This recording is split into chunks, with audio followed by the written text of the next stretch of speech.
Et 14 heures passées de 2 minutes, 14h30 passées de 2 minutes. Donc bonjour à toutes et à tous. Merci de nous rejoindre pour ce SinaWeb, déjà le numéro 11. Et donc aujourd'hui, nous allons recevoir la société SIAC avec Arnaud Dumartin, qui est responsable des constructeurs. Le thème de ce SinaWeb, donc, c'est les planchers SIAC et la démarche environnementale. C'est un sujet important. Et donc, Arnaud, tu as 30, 35, 40 minutes, on va dire. On n'est pas à 5 minutes près. Le principal, c'est que tu puisses tout exposer en très peu de temps. Mais tu pourras le faire plus en détail au congrès de Arles, puisque tu seras présent. Voilà, je te laisse la parole. Bonjour à tous. Ah, je vous ai perdu. Non. On te voit. Vous me voyez? Oui, oui, on t'entend. Très bien, parce que j'ai pas de voix. Bon, bonjour à tous. Et très heureux d'abord de se retrouver avec ce contexte. On peut dire, j'espère que c'est un peu derrière nous, ce contexte difficile.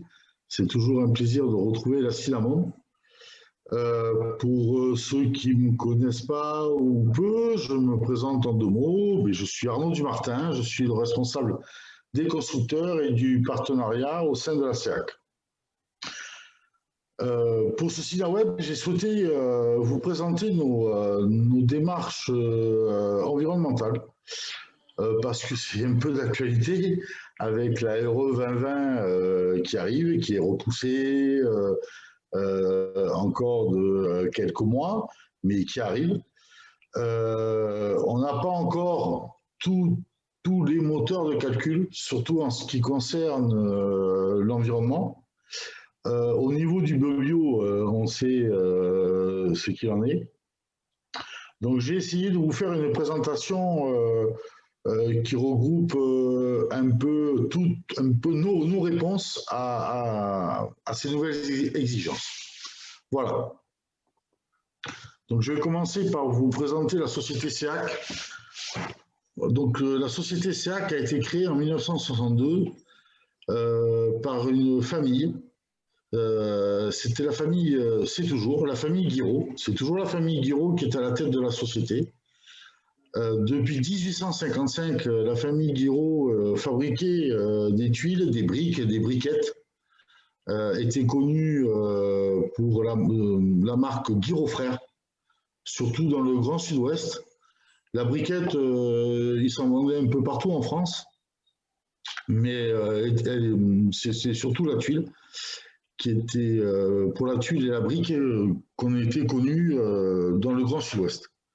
Au début des années 80, ils ont cédé la partie terre cuite à un groupe, Saint-Gobain. Ils sont restés à la direction de ce groupe, de la société terre cuite, tout en continuant à gérer leur propre entreprise béton qui était la SIAC. Et fin des années 90, début des années 2000, après avoir créé pour ce groupe l'entité Terreal, ils sont partis de cette entité pour se consacrer exclusivement à leur société, qui est la société SIAC. Donc, entreprise familiale, gérée par 2 frères, Jacques et Laurent Guiraud, et où, depuis quelque temps, ont intégré la société encore 2 nouveaux frères, Guiraud, qui vont prendre la suite de l'entreprise. Donc la société SIAC aujourd'hui, c'est 100 millions d'euros de chiffre d'affaires, un effectif de 700 personnes et on exploite 26 sites de production en France. Tous nos produits sont fabriqués en France. On recycle à 100% les déchets, l'eau, la laitance, la casse-produit. on a trouvé des produits plus légers qui diminuent les nuisances de transport. Le sac acoustique, le sac isole. On a une vraie politique innovante d'isolation pour proposer des solutions thermiques et acoustiques bas carbone. Je vous en parlerai un peu plus tout à l'heure. Et on a une gamme de produits recyclés et biosourcés en termes d'entrevous qui sont le PlastiVS, qui est un produit plastique 100% fait de produits recyclés, et l'EBS qui est l'entrevous bois CEAC qui est biosourcé puisque fait en bois. Donc je vous ai présenté la société CEAC, ses implantations dans toute la France. Notre stratégie, notre politique de développement durable. Je vous ai parlé de deux entrevous.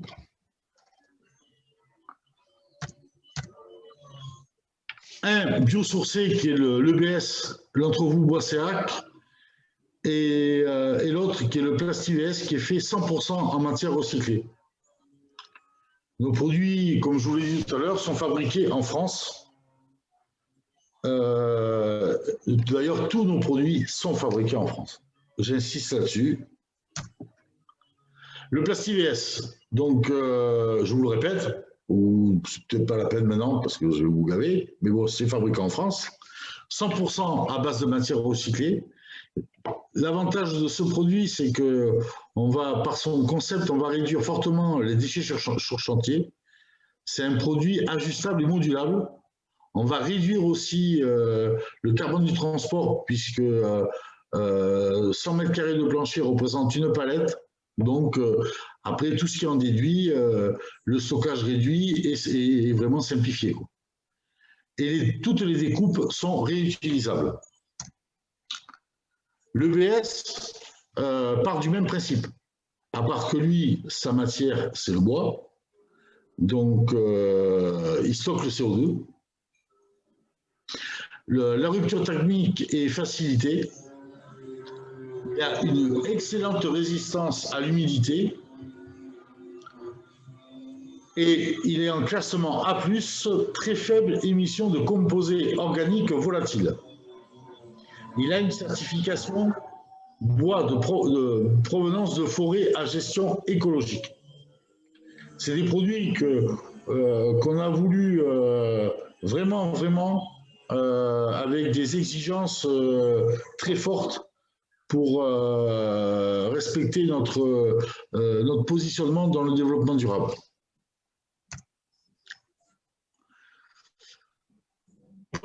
À forte isolation thermique.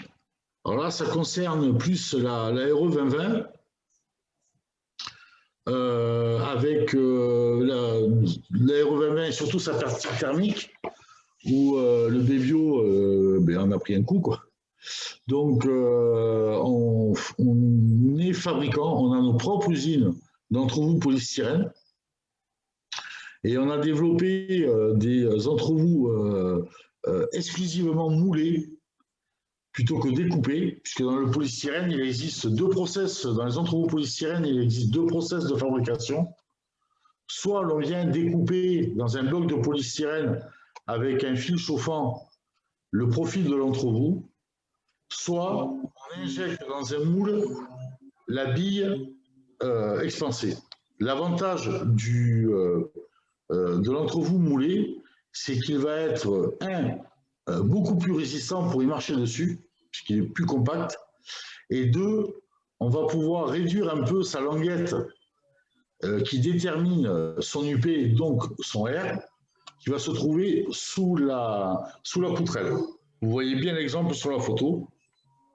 L'avantage de cela, c'est que même avec un fort UP, par exemple un UP11, avec un R de 8,95, on va gagner pratiquement 4 cm de languette sous la poutrelle, en ayant un entrevous moulé par rapport à un entrevous découpé. Ce qui n'est pas négligeable pour que dans le VS, vous puissiez passer plus facilement vos évacuations.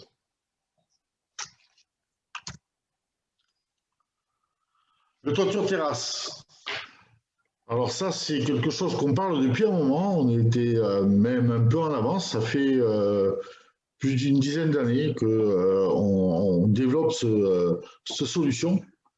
Le gros avantage de cette solution, c'est que l'on évite l'isolant dans le plénum, comme vous pouvez le voir sur le schéma, grâce à notre entrevous serre bois, qui va être posé longitudinalement et transversalement sur le plancher et qui, par ses caractéristiques, va être rupteur de pont thermique naturellement. Vous le voyez bien sur le schéma. En faisant la jonction avec l'isolant périphérique, eh bien, on a une rupture thermique parfaite. Donc, ce qui nous permet d'éviter la laine dans le plénum et de mettre l'isolant sur la table de compression. L'autre avantage de ce procédé, c'est qu'il va nous permettre de faire une rupture thermique périphérique tout en pouvant reprendre les aciers de l'acrotère. Vous le voyez sur le schéma, si nous devions poser un rupteur total, classique, on aurait été obligé de couper la table de compression. Et on n'aurait pas pu reprendre les aciers horizontales que vous voyez sur le schéma pour ancrer l'acrotère. Dans notre système, étant donné que la table de compression est libre de tout rupteur, il n'y a aucun souci pour passer les aciers classiquement pour reprendre l'acrotère. L'avantage de ce produit, c'est qu'on va faire remonter aussi le point de rosée beaucoup plus haut, ce qui va éviter tout désagrément de vapeur et de choc thermique.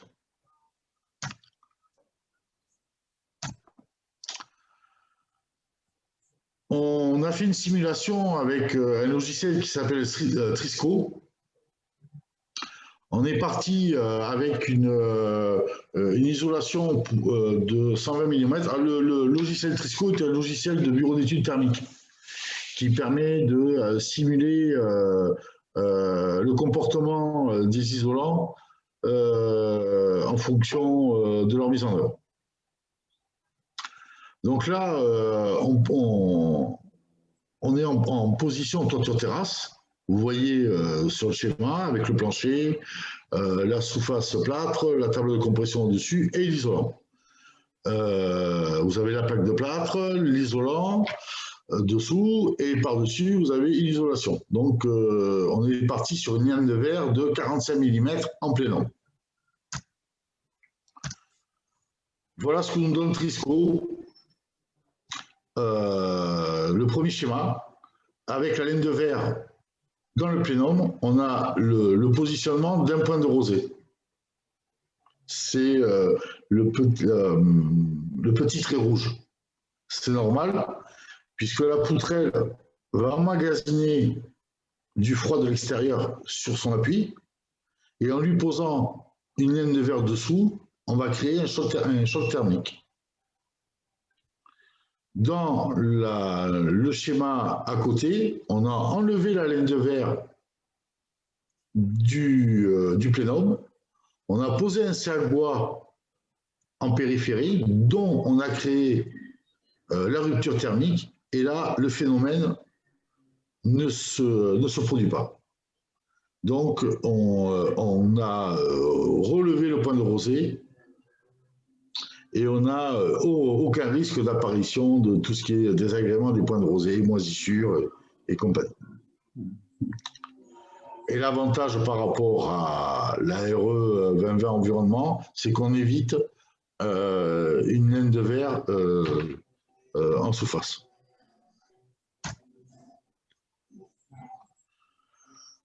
Voilà les points forts de la toiture terrasse et du serre-bois.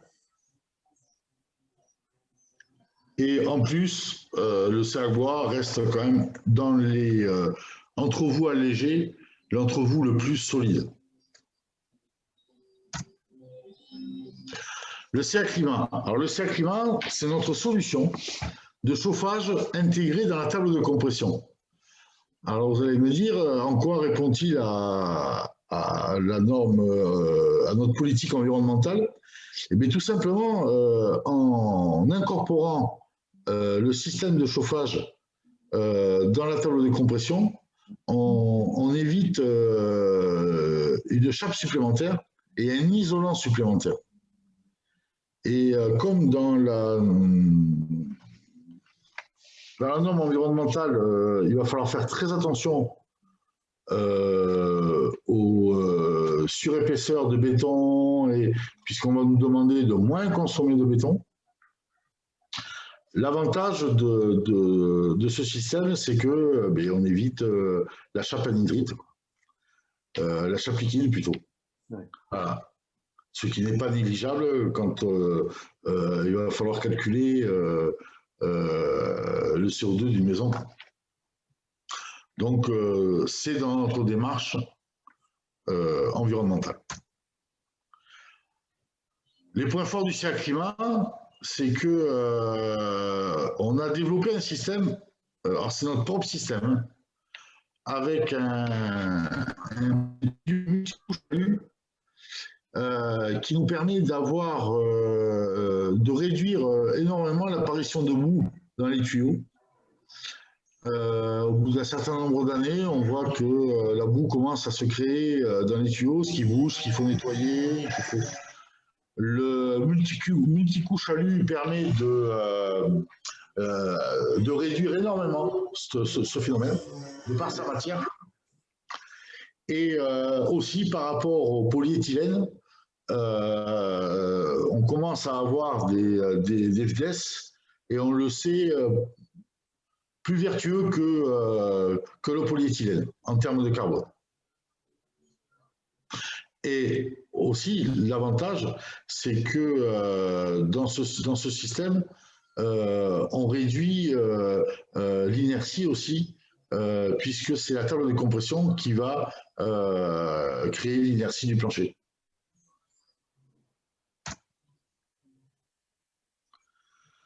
Dans notre politique environnementale, on a aussi développé des systèmes pour l'acoustique.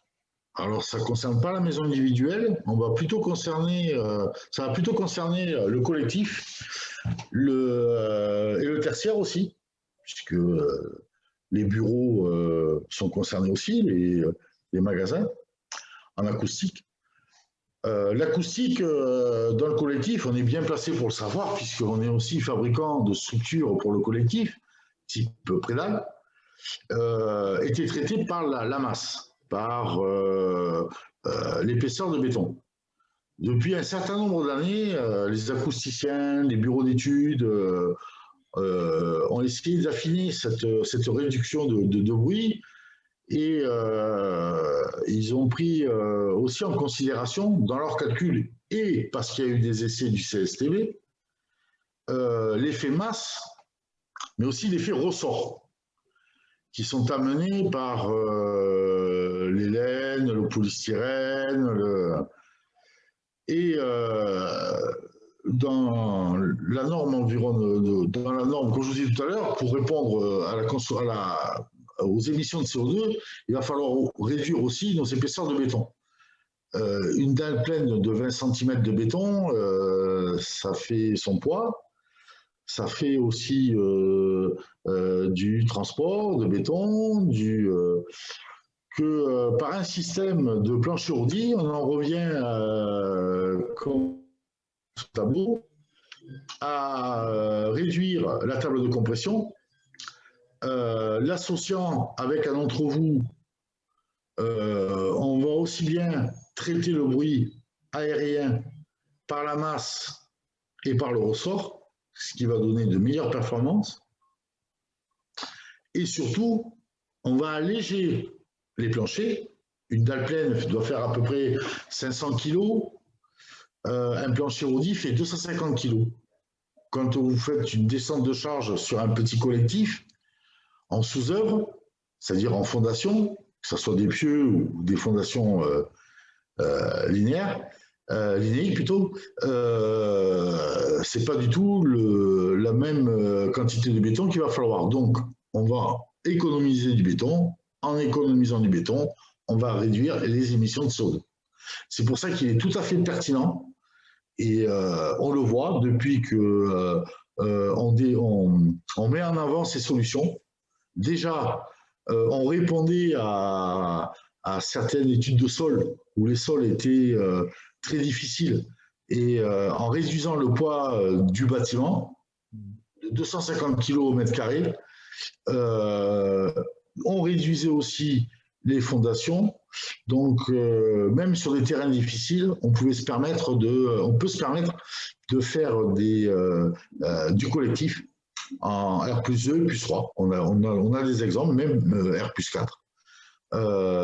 Et avec des performances acoustiques, on a des essais in situ meilleurs que la dalle pleine de 20 cm. Je parle qu'en bruit aérien, puisque en bruit de choc, ce n'est pas le plancher qui les traite, ou du moins pas la nature du plancher. Bien sûr, c'est le résilient type Assourvé ou autre système de nos éminents confrères PRB qui viennent se rajouter sur la dalle de compression, qui vont absorber les bruits de choc. Nous, dans le plancher, on ne parle que de bruit aérien. Donc, on a développé plusieurs solutions. On a développé avec plus ou moins de performance. Notre gamme s'appelle les planchers C-acoustiques. Donc le C-acoustique 2 ne va concerner que le logement individuel groupé. C'est un EBS, un entrevous bois-séac, donc un entrevous biosourcé, qui va être associé à nos rupteurs de pont thermique longitudinales et transversales, qui vont permettre de couper le bruit de liaison, tout simplement. Là, on est en maison individuelle groupée. Plancher, c'est acoustique 2. Son avantage, eh c'est qu'on fait moins de CO2 qu'une dalle pleine. On est en train de réaliser des chantiers où on est en pleine étude, et le bureau d'études thermiques est en train de réaliser une simulation avec, malgré que ça ne soit pas un bâtiment soumis à la RE 2020, on avance un peu, et pour se projeter un peu dans l'avenir, le bureau d'études thermiques nommé sur ce chantier est en train de nous réaliser un calcul in situ de ce chantier, puisqu'il est, comme je le disais, pas soumis à la RE 2020, mais il est fait avec toutes les contraintes de la RE 2020 qu'on imagine, et on aura quelque chose de plus probant, de plus factuel en termes de calcul de CO2. Le C-acoustique 3, alors là on tombe en plein dans le collectif.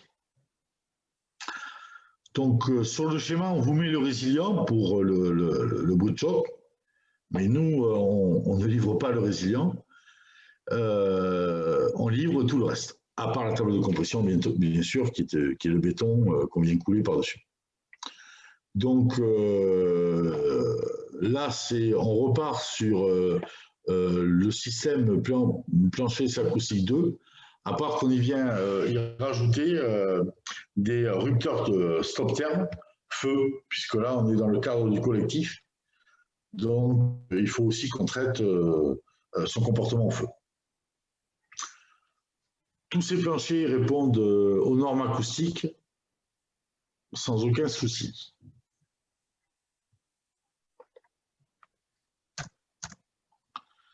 C'est acoustique 4.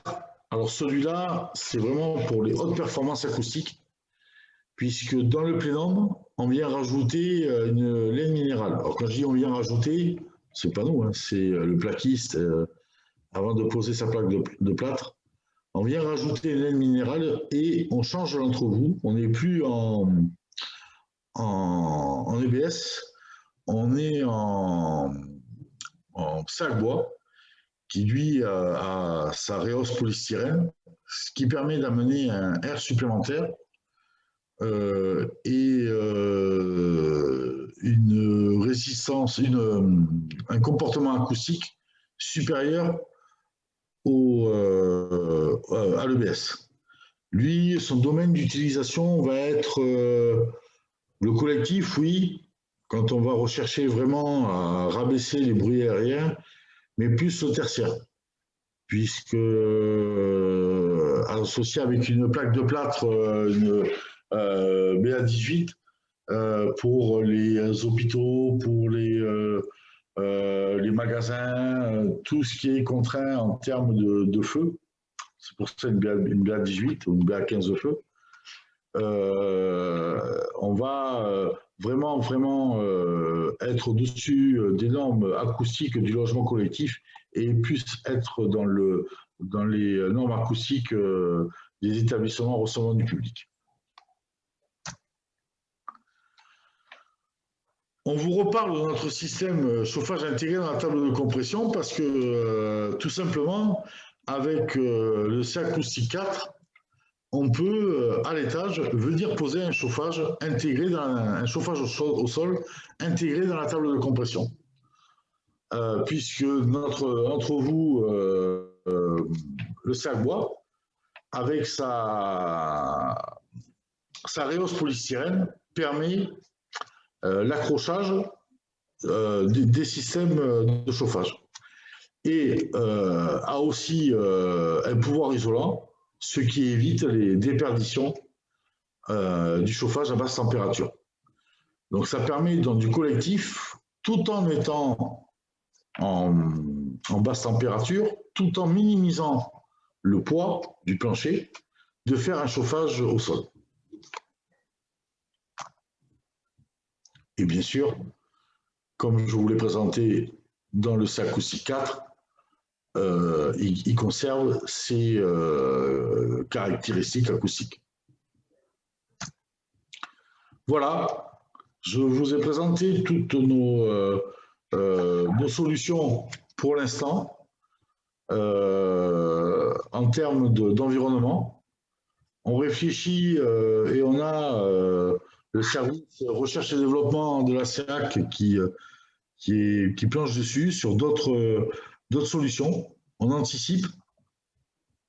Comme vous pouvez le voir, pour certains qui connaissent notre gamme de produits, on n'a rien réinventé, on a seulement adapté nos produits, puisqu'on a une gamme assez large en termes d'entre-vous. On a tout, on a du plastique au polystyrène, au bois, et ça depuis un certain nombre d'années.